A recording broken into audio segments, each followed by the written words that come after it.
adynyň aýdylmazlygyny soran yerli synçy adatlyga hat ýazyp türkmen häkimiýetleriniň Orsiýetde kyn ýagdaýa düşýän türkmen migrantlary barada hiç zat aýtmazlygyndan nägileligini bildirdi we bu meselede Täjikistanyň edýän işlerini üns çekdi. Habarlardan ma'lum bolýaly, Täjikistan golaýda öz raýatlaryna Russiýa syýahat etmekden saklanmagy maslahat berdi. Täjikistanyň Daşary işler ministrliginiň wagtlaýan maslahaty 27 aprelde Moskwada Krokus City Hall söwda merkezinde bolan terrorçulukly hüjümden soň Russiýada ýaşaýan we işleýän merkezal ýerlere garşy edilýän basyşlaryň barha artýan wagtyna berildi. Yerli synçy bir kanun ýagdaýa düşen Türkmenistanly migrantlaryň Orsiýetden deportasiýa edilişi baradaky habarlara hem üns çekýär. Emma Türkmen häkimiýetleri beýleki ýurtlaryň daşary ýurtlardaky wekilhanalarynyň tapawutlykda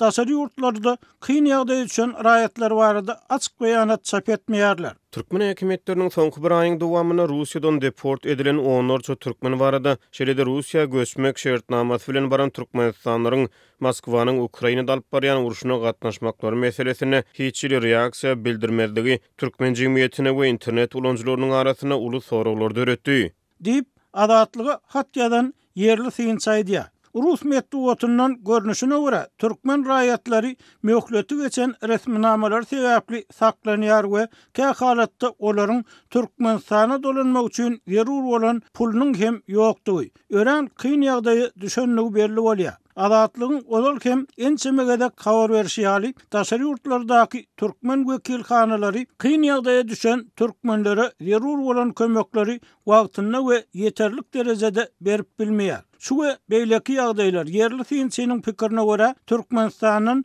Russiýa göçmek şertnamasy bilen gelen türkmen raýatlarynyň ençemesiniň Rus pasportyny, hemişelik ýaşaýyş ruhsatnamasyny almak üçin soňky wagtlarda Russiýanyň Ukrainada alyp barýan uruşyna meýletin ýazylyp başlamagyna itergi berýär. Synçy bu pikirini Başkyrtystany Daşow sewtinden gelen dogonlaryň deport edilmezligi üçin Ukrainada kurşa meýletin gatnaşmagy başaranlygy barada Rus medeniýetine çykan habar bilen delillendirýär. Uruşa gatnaşan bir Türkmenistanla Rus pasportynyň dawraly ýagdaýda gowşurylyşy barada Krim telewizionyasynda görkezlen reportajy mysal getirýär. Synçynyň pikirçe Rus medeniýetine Türkmenistanyň göçüp gelen we Ukrainany goşadyrnak üçin milletçilerden azad etmek isleýän adamlar barada berilýän habarlar bir tarapdan Rus propagandasynyň öňkü Sowet Respublikasyndaky täsirini görkezse, ikinji tarapdan ýylar arasynda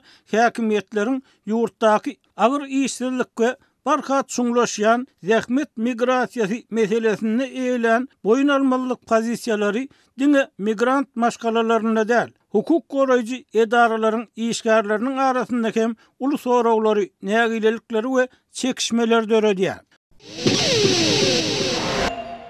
Mara welaýatynyň Bayramaly etrawyna tiz kömek ulaglarynyň sürejleri ýaramaz ýollardan hemde şäher ýerlerindäki asfalt ýollarda awtowaglaryň tizligini çäklendirmek maksady bilen göterilen defejikleriň köp bolmagynyň şikaýet edýärler. Tiz kömek ulaglary tiz wagtda hatardan çykýar. Sebäbi ýollar ýaramaz.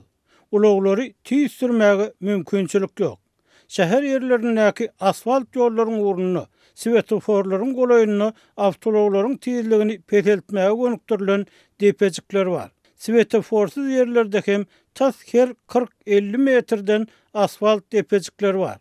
Ol ýerlerde tiz kömek ulagynyň tizligini 10 kilometr sagada çenli haýalladaýmasaň ýa-da ondan hem haýal sürüp säginip geçäýmeseň awtologyň ätiýaş şaýlary gaçyp galýar.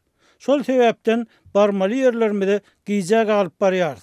Diýip bir tiz kömek ulagynyň sürüji Tadatlyk radiosynyň habarçysyna gurrun berdi. Olar kä halatlarda tiz kömek ulagynyň giýjak galmagy sebäpli gaýry goýulmasy lukmançylyk kömegine mätäç hojalyklaryň şahsy awtoulaglarda ýa-da taksi tutup öýet hassalaryny tiz kömekden keselhanalara eltkenliklerini aýdýarlar.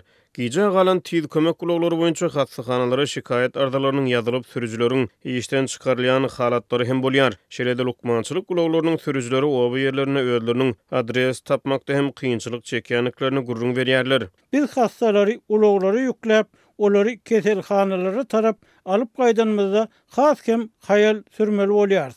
Sebäbi zaýylanan ýollarda diňe bir hasta adamyň däl, saga adamyň hem içi silkinip göni hastahanalyk bolýar. Diýip ulag sürüjüsi gurrun berdi. Ol asfaltlanan käbir ýollaryň ugrundaky emeli defejikleriň hem ulag tyýdliginiň peseldilmegine sebäp bolýanyny aýdyp sözüniň üstüne getirdi. Bayram alynyň yaramaz ýollary tiz kömek ulaglarynyň tiz wagtda hatardan çykmagyny alyp gelýär. Sürüjüler keselhanalaryň maliýe ýetmezçilikleri sebäpli tiz kömek ulaglaryny öz wagtyna bejerdip bilmeýändigini, şol sebäpden hatardan çykan ulaglaryň 1-2 hepdelep sürülmeýändigini gurrun berýärler. Türkmenistanyň döwlet medeniýet sebätlerdäki yaramaz ýollar ýa-da tiz wagtda hatardan çykýan tiz kömek ulaglary öz wagtyna hastaxanalara ýetişip bilmeýän agyr hastalar barada habar bermeýär. Bize köçeleri awatlap berseler, asfalt ýollardaky emel depejikleri aýyrsalar, gep gurrunsyz, käýinsiz mesele çözülerdi. Diýip ulag sürüjüsi Azatlyk radiosynyň habarçysyna gurrun berdi. Türkmenistanda tiz kömek gulagy beýlek sebäplerde hem kadaly işlemeýär. Döwlet telewizionysy wagtly obalaryň saglyk öýlerini prezidentiň adyndan sowgat hökmüne gowşurulýan tiz kömek gulaglaryny görkezýär.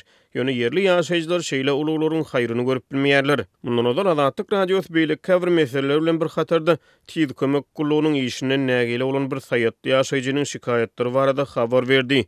Ol şonu oba ýaşaýjylarynyň adatdan daşary saglyk ýagdaýlary ýüze çykan halatyna özleriniň öz başdak transport serişlerini tapıp hastany 25 kilometr aradaşlykda ýerleşýän iň ýakyn şähere eltmeli bolýanlyklaryny gurrun beripdi.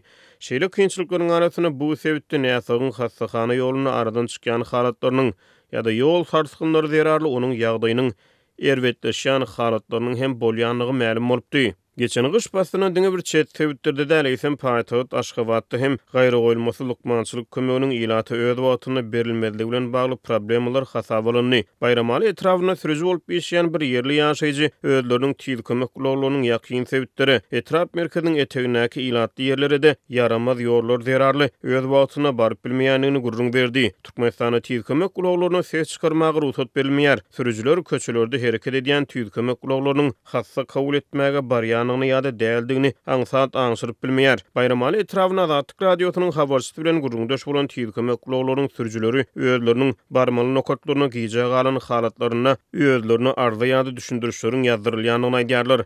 Olar şeýle temmi çärelerini derek köçeleriň awatlanylmagyny we asfalt ýollaryň ugruna götürilen ýürüýte depejiklerin ýok edilmegini ýa-da olaryň sanynyň azaldyrylygyny talap edýärler. Azatlyk radiosy bu ýagdaýlar boýunça Bayram alynyň etrap hastaxanasyndan tesbir alyp bilmeýär.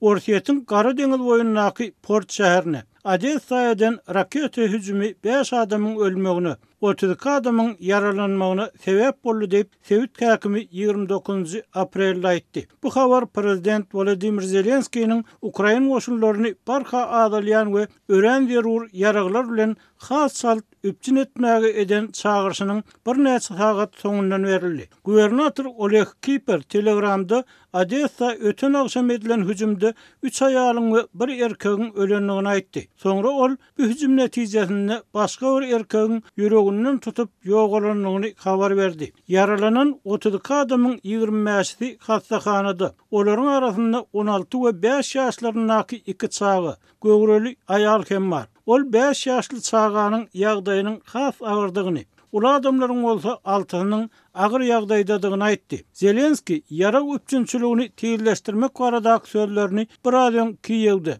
NATO'nun başlygy Jens Stoltenberg bilen bilelikde geçirilen medeniýet ýygynyny aýtdy. Ol az mukdardaky ýaraglaryň we ok däriniň Ukraina gelip başlanýanyny aýdyp, pursadyň elden berilmezligini, ýaraglaryň gelip ýetişmeginiň has tiýirleşdirilmegine çagyrdy. Biziň goşulmada öz wagtyna gollaw berilmeli. Bugün kunna men bu meselede entek oňy zat görünmek. Üpçünçilik bar. Olar ýuwaş-ýuwaşdan başlandy. Ýöne bu proses tiýirleşdirilmeli prezident aýtdy. Üpçünçiligiň çaltlygy gönüm ansyna front liniýasyndaky durnuklaşmany aňladýar. Biz bilelikde Rus hüjümini bozmaly ol sözünün üstüne getirdi. ABŞ'nın prezidenti Joe Biden geçen hepde 61 milyard dollarlyk harby kömek bukçasyna gol çekeli Ukraina'ya verilen yaraglaryň köpelmegine garaşylýar. Biden bu bukçanyň Ukraina şäherlerini we infrastrukturasyny gorumak üçin zerur bolan artilleriya toplarynyň, udagarlyk raketa ulgamlarynyň, howa gorunç oklarynyň awarat boljakdygyny aýtdy. Ukraina paýtagtyna Moskwanyň 2022-nji ýylyň fevralyna başlayan giňerimli çolşundan bäri 3-nji gedek sapar edýän Stoltenberg gollugyň çyndaky gijikmeginiň sögüş meýdanynaky agyr netijeleri aňradýanyny aýtdy. Birleşen Ştatlar kömek bukçasy meselesini bir näçe aýlap ulalaşyga gelip bilmedi. Ýewropaly ýaranlar bolsa wada beren möçörnäki ok därlerini iyi berip bilmedi diýip Stoltenberg aýtdy. Ukraina bir näçe aý bäri ýarag ýetmezçiligini baştan geçirýär we öz ok därlerini tygyşytlamagy mejbur boldy. Has köp kömek gelýär. Olar ýolla diýip NATO'nyň baş sekretary aýtdy.